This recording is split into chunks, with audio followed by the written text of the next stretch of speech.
জমি নিয়ে বিরোধের জেরে নিহত গৃহবধূ রোকেয়া বেগমের হত্যার 4 মাস পার হলেও এখনো মামলার চার্জশিট দাখিল করা হয়নি। রোকেয়া বেগম হত্যার মামলার চার্জশিট দ্রুত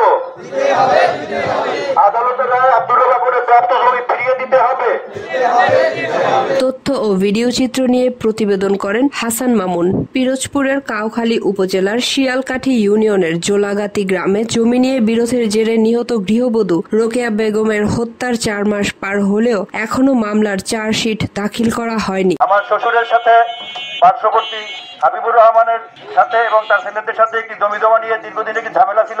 তারা অবৈধভাবে আমার শ্বশুরের 180% জমি দখল করে রেখেছিল। বিজ্ঞ আদালতের মাধ্যমে সেই জমির রায় আমার শ্বশুরের পক্ষে আসে এবং 2023 সালের 30 জানুয়ারি সেই জমি আদালত পরিমাপ করে এবং লাল নিশানা দিয়ে আসে।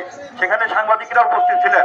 পরবর্তীতে এই সন্ত্রাসী জাহাঙ্গীর, আলমগীর, সোবাহান, আলামিন এবং তাদের স্থানীয় কিছু প্রভাবশালী মহলের প্ররোচনায় তারা সেই সরকারি নির্দেশনা অমান্য করে লাল নিশানা উঠিয়ে ফেলে এবং আমার শ্বশুরের জমি অবৈধভাবে দখল করে রাখে এবং তার স্বাভাবিক চলাচলে বাধা প্রদান করে। এ ঘটনায় দ্রুত চার্জশিট প্রদান ও দখলকৃত জমি ফেরতের দাবিতে শনিবার সকাল 11টায় শহরের টাউন ক্লাব সড়কে মানববন্ধন অনুষ্ঠিত হয়। নিহতের স্বজন, এলাকাবাসী ও বিভিন্ন সামাজিক সংগঠনের প্রতিনিধি মানববন্ধনে অংশ নেন। বক্তব্য রাখেন নিহতের স্বামী আব্দুর রব আকন, মেয়ে ও মামলার বাদী নাসরিন আক্তার সহ অন্যরা। বক্তারা জানান, গত 28 মে জমি সংক্রান্ত বিরোধের জেরে রোকেয়া বেগমকে পিটিয়ে হত্যা করা হয়। এ ঘটনায় 7 জনের বিরুদ্ধে মামলা হয়। পুলিশ 4 জনকে গ্রেফতার করে আদালতে স্বীকারোক্তিমূলক জবানবন্দি নিলেও 6 মাসেও চার্জশিট হয়নি। বাদীপক্ষের অভিযোগ, জামিনে মুক্ত আসামিরা